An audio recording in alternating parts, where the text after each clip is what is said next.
À Sandré, village du département de Sakassou, région de Beké, la localité bénéficie de plusieurs infrastructures de base.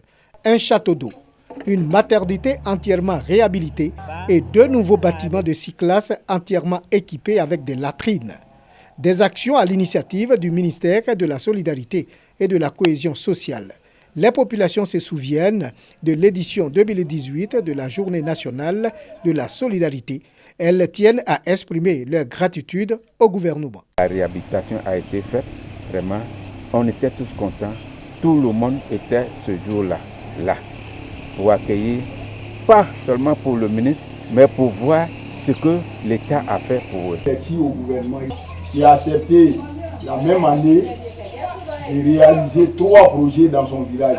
La réhabilitation de son centre de santé, la réhabilitation de l'école château et puis l'installation d'un château avec des panneaux solaires.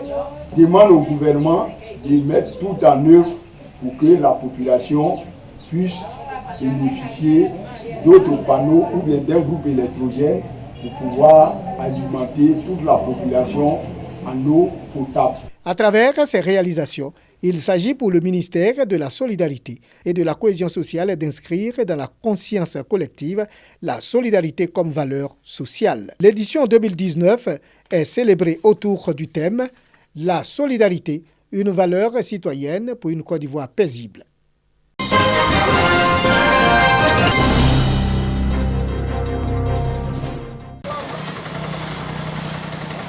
Le lavage de motos et de voitures, voici les activités qui occupent le plus les élèves de la localité de Méagui pendant les vacances.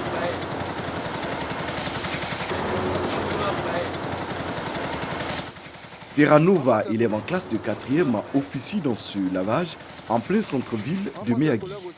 Le nettoyage des pneus, phares et autres éléments n'ont plus de secret pour lui.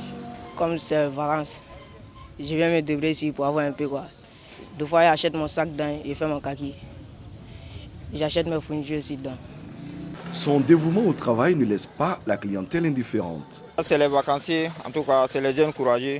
Donc, pour les encourager, on vient laver nos voitures ici. À travers ça, ils aussi gagnent pour eux. C'est très bien.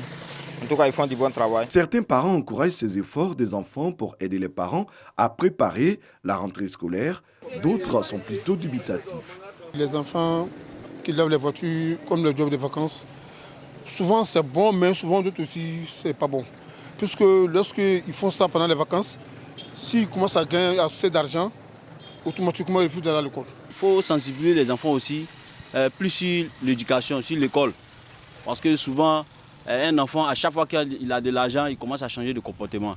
Mettre les études en priorité, et puis bon, c'est juste un coup de main pour pouvoir aider ses parents ou bien lui-même pour sa future formation. Depuis 4 ans, ce sont de nombreux élèves de la localité de Méagui qui pratiquent comme job de vacances le lavage d'engins avec une seule idée en tête, aider les parents dans l'inscription scolaire et s'acheter beaucoup de souvenirs.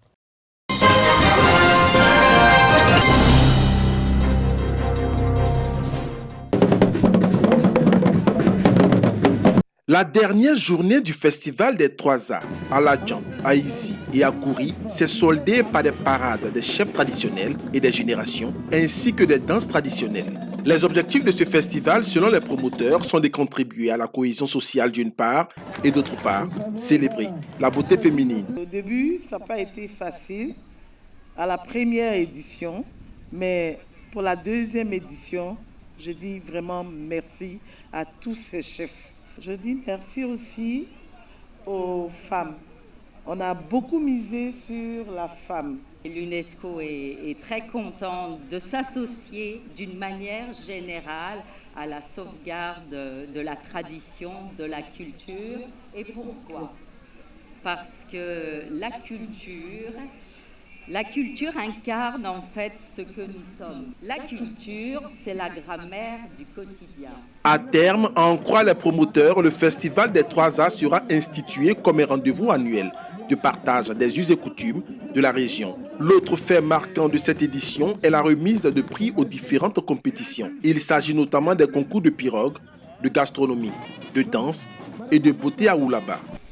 Madame la grande chancelière souhaite que ce festival soit pérennisé